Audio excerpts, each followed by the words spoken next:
Good morning, good afternoon, good evening, and good night. Welcome to the Zoom edition of the Fly With Us podcast. This podcast is bringing the art of self-love, self-care, mental health care and protection, life lessons, love lessons, and everything in between. Today we're going to talk about owning your thoughts. I'm Lady Bounce. I'm Kryptonite, y'all. All right, so We talking about morning owning thoughts. We talking about racism during Rona. racism during the Rona. I like that. We talking about racism during the Rona. But let me give y'all this mindfulness so we can get into this. Okay, subduing aggressive thoughts. Anger is built on a lower foundation of fear, which rests on a still lower base of fixed beliefs or ideas. Non-human animals kill, but they do so in order to survive. Only human beings kill for sport or for some imaginary idea. Only humans have conducted mass killing. So we should not think that animals are somehow inherently inferior. We should rather learn from them. Yes, even morally. By and large, they do not take more than they need. They bear conditions patiently. They fight, but only when necessary, usually not to the death. Cooperation is widespread among all animals. It is not the animal nature of humanity that is dangerous, but the power derived by the human mind, especially the unguarded use of language and symbols. Perhaps you would never physically attack another person, but take a look at your internal dialogue this evening. As you breathe deeply, do you see aggressive, critical, vengeful thoughts arising? If you try to combat these thoughts directly, you will only strengthen them. Give them more space by releasing the ego nature. As you let go of these thoughts, they will become less powerful. Give up your ownership of thought as though these ugly thoughts belong to someone else. We're not going to do that tonight. Tonight, we're going to own all these thoughts. We're going to own all these little thoughts. Every thought that I'm thinking, I'm about to own all that. Let me tell you. Look. Okay. So, let's talk about racism. Have people seen these videos about the New York City Police Department and how they are addressing the personal space, you know what I'm saying, the space situation. Now I done seen these videos and I done seen these police with their little mask on walking up to all the white folks in the park that's sitting like this, you know what I'm saying? They like, having picnics and chilling in lawn chairs and don't nobody have on no face mask, and these mugs rolling up to them like, hey Jenny, put on the face mask, you know what I'm saying? Right. But you go out on the street where people just walking in the street and they beating people on the head talking about go in your house. They accosting people that's walking across the street like you don't have on the mask and pretty much mollywopping the hell out of people. You know what I'm saying? Right. But it's black folks that they beating up on. Only the poor folks where they out there in the urban areas beating up on them. But you go into Central Park and it's all different because Buffy and Jimmy and you know what I'm saying? I mean, I'm being funny or whatever, but it's like, come on. Like, well, in the same regard that they were talking about, spaces in Atlanta are open. And Jordan, in light of his documentary that was on the other day called The Last Dance, he released a new shoe. So there are black people standing for miles in line waiting to get, these shoes. Nobody is social distancing. Nobody has on masks. And like there was a story about it, and the police are out there doing crowd control. But here in our own city, we had a local donut shop open up in a suburban neighborhood with, non-people of color who were also not wearing masks, not social distancing, waiting for some freaking donuts. And the narrative between the two stories was so different, but it was the same thing. Donuts are just as frivolous a purchase right now as the new pair of Jordans. But why is it that when it's black people line up to get Jordans, there's a problem, but there's no problem with these non-black people trying to get a donut. Like it was just like the narrative is different, the way they report it on the news is different. Yes, and I'm gonna tell you, the way that we react to the news is different. The way that we react to the things that we do is different. The way black people react to things that other black people are doing, or we're way more critical on ourselves, and we listen to everything that these people say and take it as gospel, and we run with it. And it's like every time they report something negative about something we doing, we need to do better. We need to do this. We need to do that. Look, they do the same thing. I don't want to hear nothing about how black people love chicken. Not when Chick-fil-A always got a damn line and go all the way out to the main dang on street and down the block. I don't want to hear nothing about how black folks eat all this dang on chicken. Look, Popeyes had a sandwich for a couple of months, and maybe a couple of black folks lost their mind. But Chick-fil-A been doing business. Like, how long Chick-fil-A done had a line all the way around the corner and all around the block for a piece of chicken? But all the time. They have a line all the time, and then they as it relates to Chick-fil-A, there's a whole morality issue, that is constantly swirling them. Because they are, very Christian based and have very Christian values, and they talk about, how they hate gay people and they hate this, that, and the other. Yet there are plenty of gay people who lined up. People. Right. So they're not fond of anything except the white Christian male, that whole idea. And that's fine and that's favorable. But when it comes to us doing the same exact thing, now somehow the narrative is different, which is, you get the whole... It's always a different narrative. It's always a negative narrative. You know what I'm saying? But I'm really sick of seeing these videos. You saw the cop that abused, beat up, and pretty much dismantled this 14-year-old boy. You know what I'm saying? He was 14 years old. This cop don't know. He beat the hell out of him for what? Then you got the 25-year-old man that shot and killed. You know what I'm saying? By an ex-police officer and his son. This happens in February, and these people still ain't in yet. Now, I understand that there's conflict of interest because he's an ex-police officer, but matter if that man was black, he would be sitting in jail waiting until they could find some place to hold his trial. You know what I'm saying? Then you have all the people, the whole damn police department in New York City that's passing out masks but beating down the average black Latino citizen on the street. Then you got these protesters.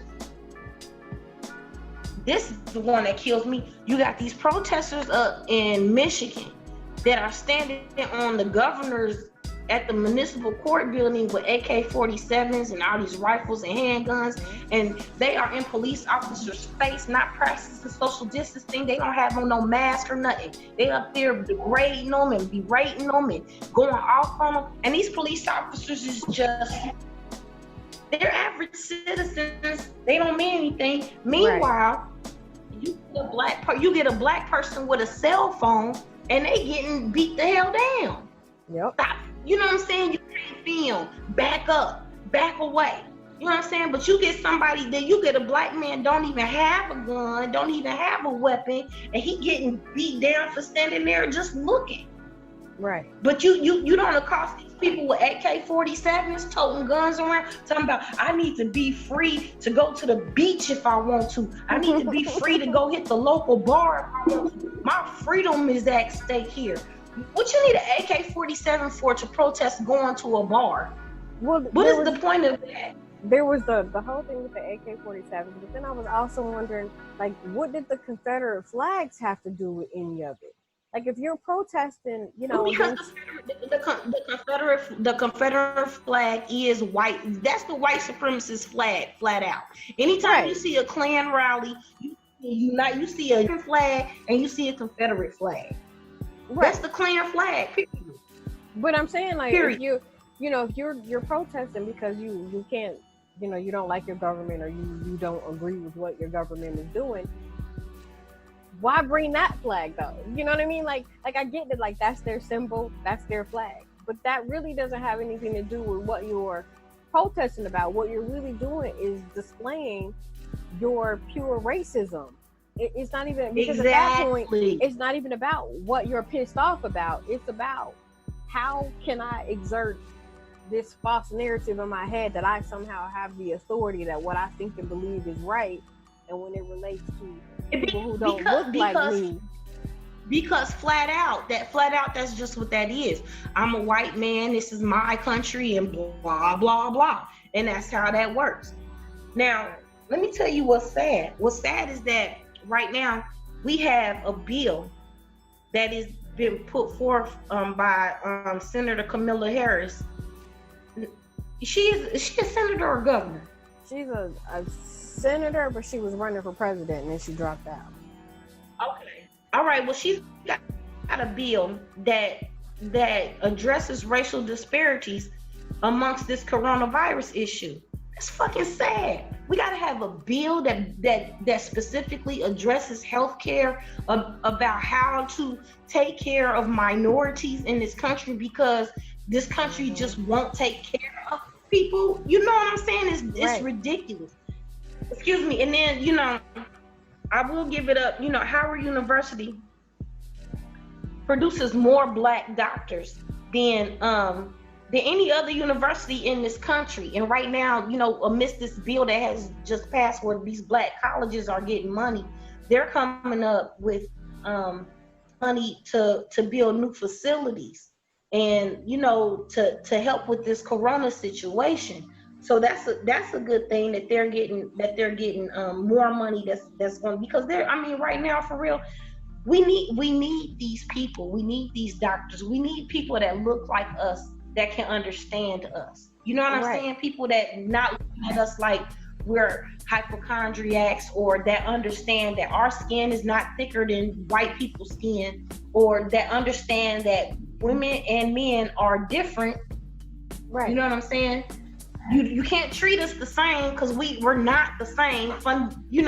We're different. We just are. We have the same going on, but there are some things that are inherently different because of our gender, not necessarily because of the color of our skin. Well, you remember when we talked about, before, about, black women going to get medical attention and not being listened to and not being taken seriously. Well, now, amid this corona thing, they aren't taking our symptoms seriously. Oh, you just have a cough, go home, wait it out. No, understand. It's not even about them not taking our symptoms seriously. If you don't have any money, you're not getting tested, flat out. Right now, yes, it's an issue of black people aren't getting the proper health care, but it's also an issue of poor people not getting proper health care.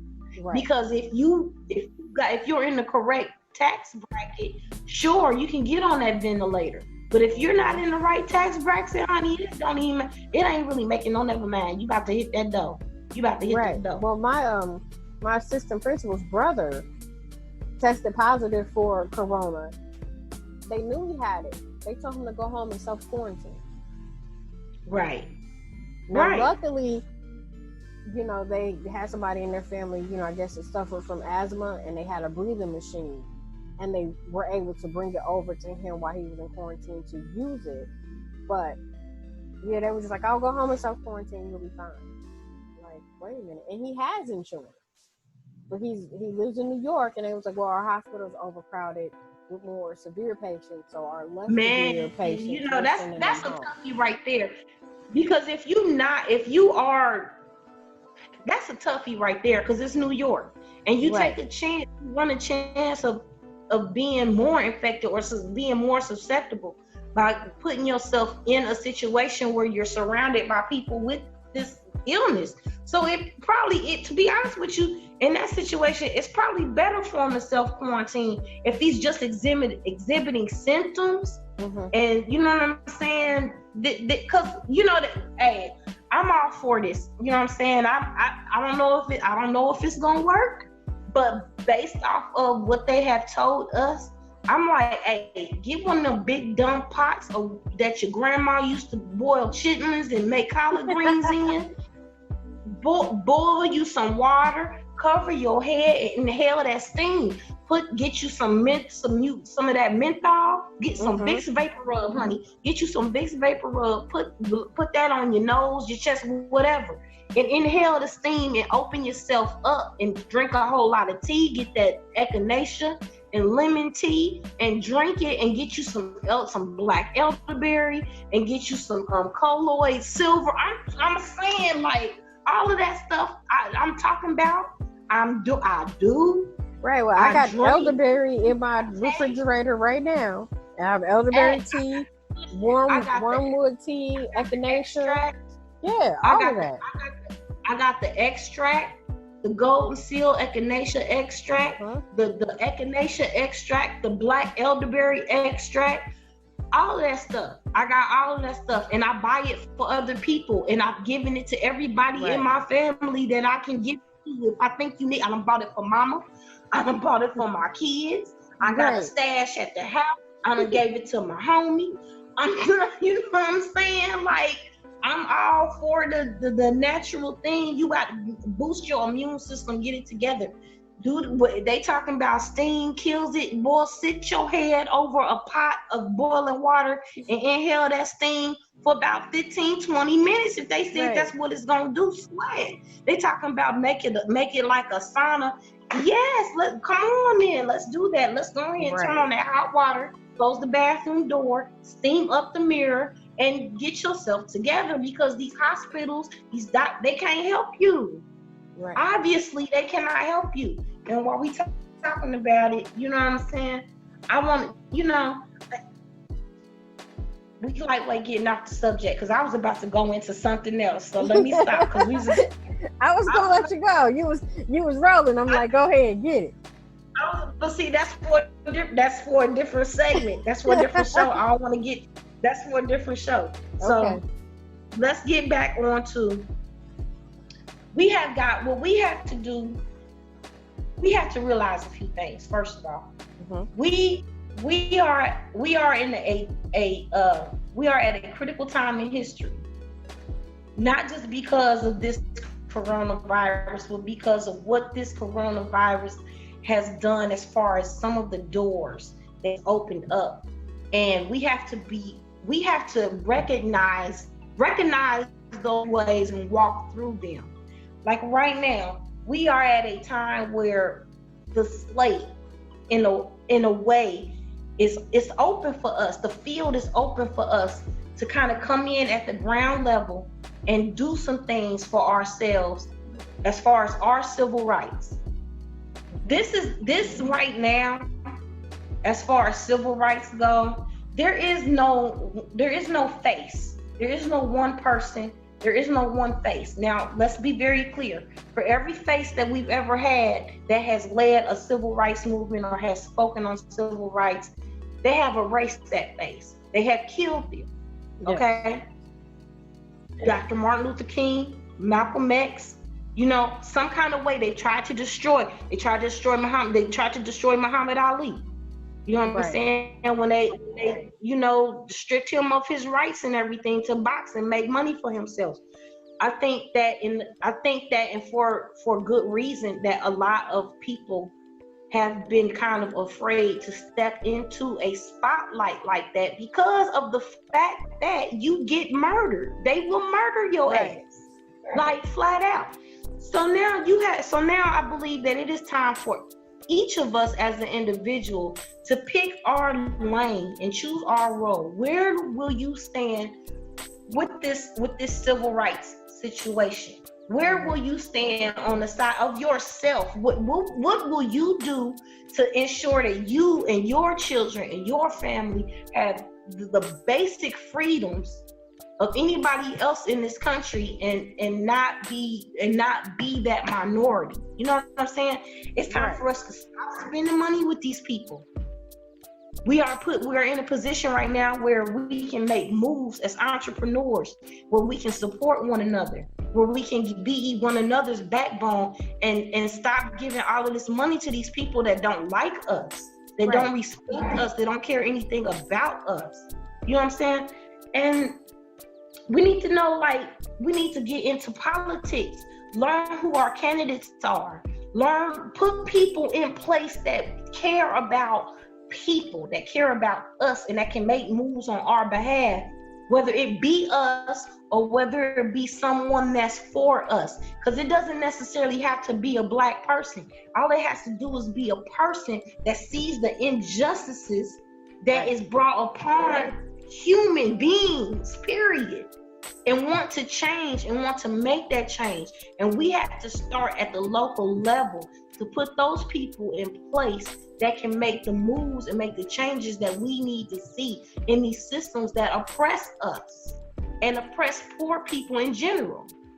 Yeah, now you said something that was really important that, you know, a lot of people, you know, they gloss over. It's like, you know, we just had our primaries here, you know, in our city.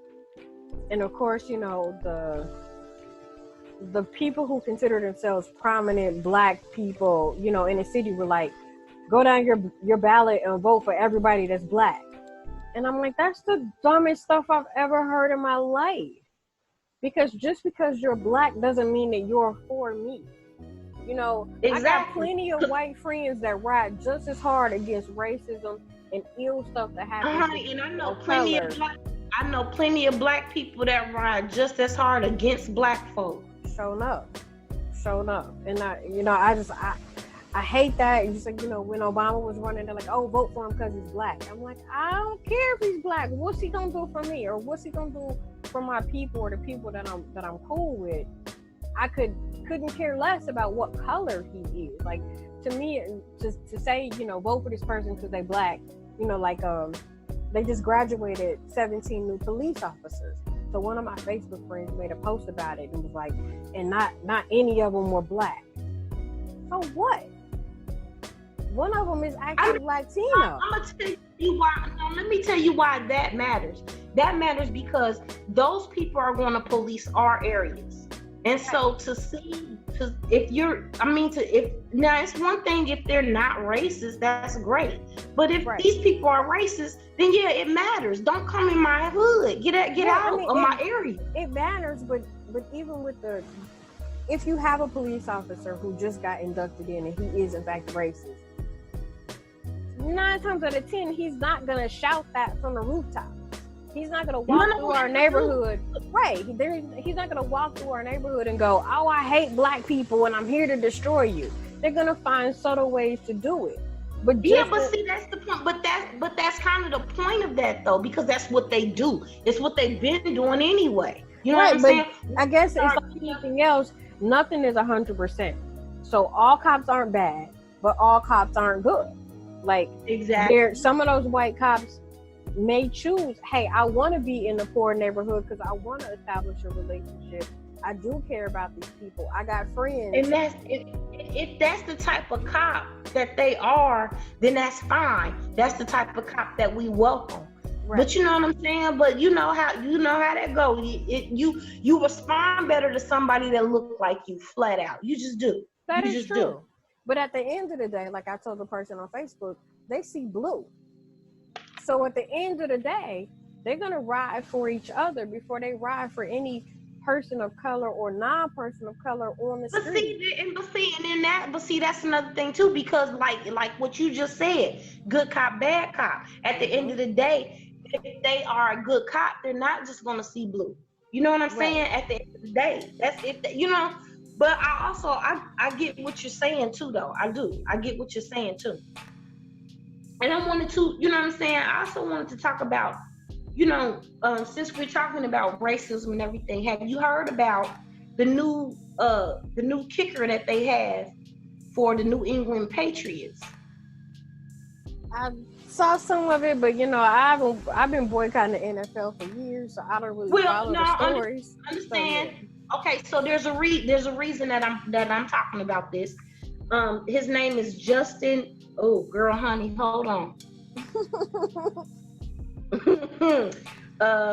Justin Rawwasher. Okay. Anyway, the point is this. He's got these tattoos, these basically white supremacist tattoos all on his forearm.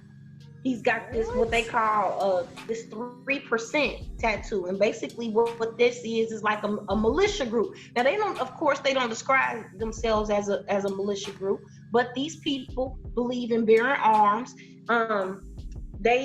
They showed up, let me see, it was in 2015 in Chattanooga when they had those shootings at the mall, at the strip mall. These people showed up, they was armed citizens, they showed up to protect service members. So they were protecting the recruitment. No. They were protecting like the recruitment centers and and protecting soldiers, or so they say. And then they were because they couldn't carry firearms in public places, but these people could because they private citizens. So they were told. So the police officers were told that if they were told, the military was told not to socialize with them, not to congregate with them. But if they were asked any questions, that they should be polite because they're citizens that mean well. Now there's a whole laundry.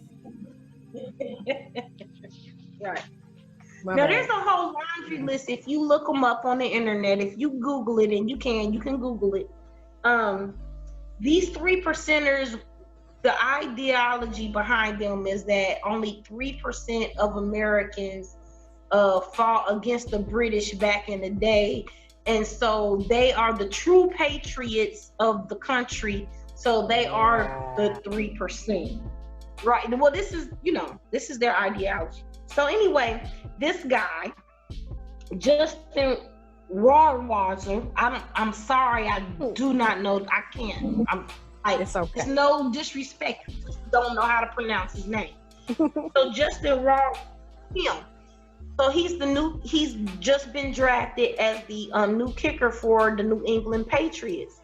So of course there's controversy about this tattoo, what this tattoo means and everything. And so you get, and I can't remember his name, my bad, but there's a black journalist, works for ESPN. He's always on the side of the white. I don't remember not Stephen A. Right. It's not him, but it's another guy. He's always on the side of the white. It doesn't matter how wrong the white person is. He's always on the side of the white, but he's a black man, understand? But I can't remember his name, and I apologize for pointing the finger at, a mystery guy. But if you follow sports at all, if you on ESPN at all, then I'm sure you know who I'm talking about. Right. I don't recall his name, and I apologize. But they're like, oh, we shouldn't be making such a big deal. It's just a tattoo. Then this guy's like, I got the tattoo when I was 18 years old. I didn't know what it meant. First of all, please, who gets it? Like the only time you get a tattoo and you don't know what it means is if it's Chinese words, Chinese letters. Right, but even if I give you, I was foolish in my youth and I didn't know any better. You got money now. You can go get it removed, right? Or get it covered up. You got money because he just got drafted. So he's just now a New England Patriot. You got to give him some time before he gets some money. He ain't got money yet. They give you that bonus in the beginning. So,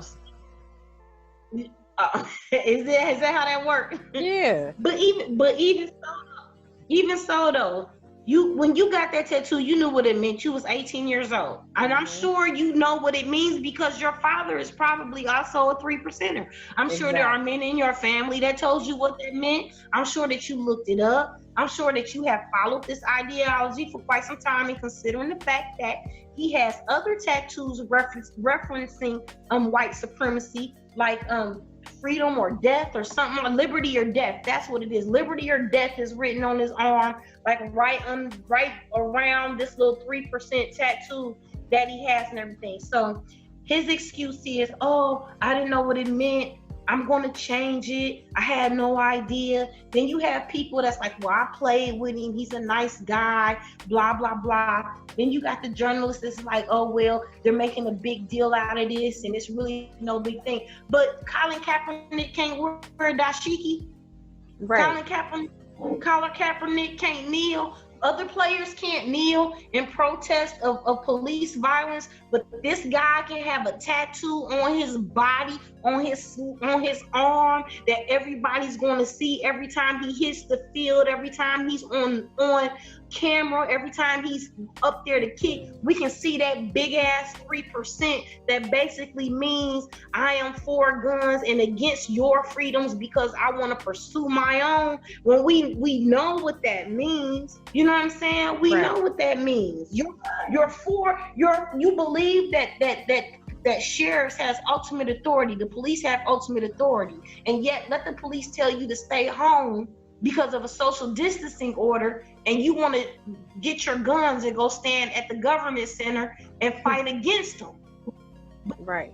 But police only have authority when they killing black people, when they shooting black people. Right. That's the only time the police have authority in your mind. I guess the thing is, like we even talked about, before, we are always the underdog. We are always guilty no matter what. We are seen as less than human. And when they see us, like we talked about before, they don't see our humanity. All they see is our color.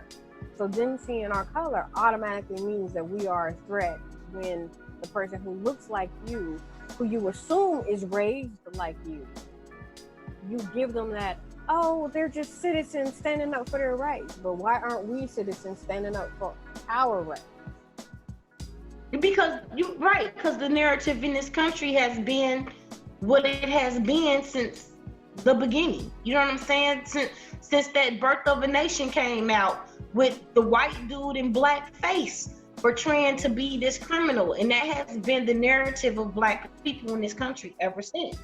And it's just absolutely ridiculous. But you got the NFL who doesn't want to touch this situation. They don't want to talk about this white guy with this white supremacist tattoo on him, but we want to talk about everything that a black man does, from domestic violence to his upbringing, to somebody's mother was on crack, somebody's been accused of a robbery. Who was it? I can't remember the young man's name, but I was just listening. He was supposed to be like number 1 in the draft, and something came up where they thought he was involved in some type of murder case, and turns out it wasn't even him. It was totally different, but his stock plummeted. Right, I did see that. I can't remember his name, but I did see that. Yeah, you know what I'm saying? But that was just off an accusation. But this guy is sitting with proof on his skin about how he feels about everybody and everything. Now, let me ask you, how is a person with something like this 3%, who doesn't believe in government, who believes in bearing these arms against, ordinary people, because as civilians, they have the right to bear arms and shoot or do whatever. How is that patriotic though? Because it's going against the government. Right. I don't know. I don't get the patriotism. Right. But I also and then I don't get you got all of these years of spots like the NFL criticizing black people. Mike Vick Mike Vick wasn't even involved in what he got accused of. That was a family member. But because the family member was living in his house, he the one that get taken down for it. He playing football someplace. He ain't even involved in it. He's somewhere playing football, but he go down for these charges. He gets crucified. He can't even make a living being a quarterback because of the accusations that come before him. He can't even play ball and do what he needs to do. But this guy sitting up with a tattoo, he was just a young guy that made a dumb decision who didn't know what he was doing at the time. Right.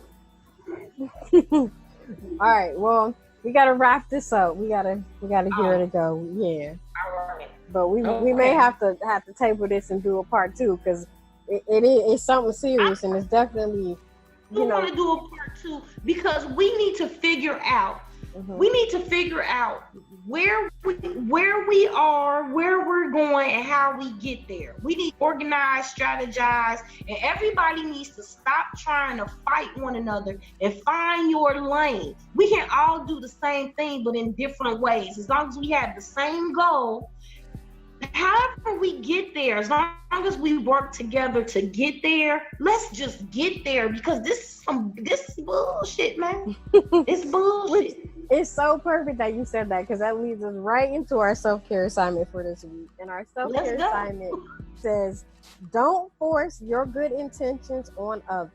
You can't help them unless they want you to. Stay in your lane. Take care of yourself. Take care of your peoples if possible. Do your part to fight the good fight. Follow us on YouTube, SoundCloud, Facebook, Instagram, and wherever you find your favorite podcast. I'm Lady Bounce. I'm Kryptonite, y'all. And we out. All right.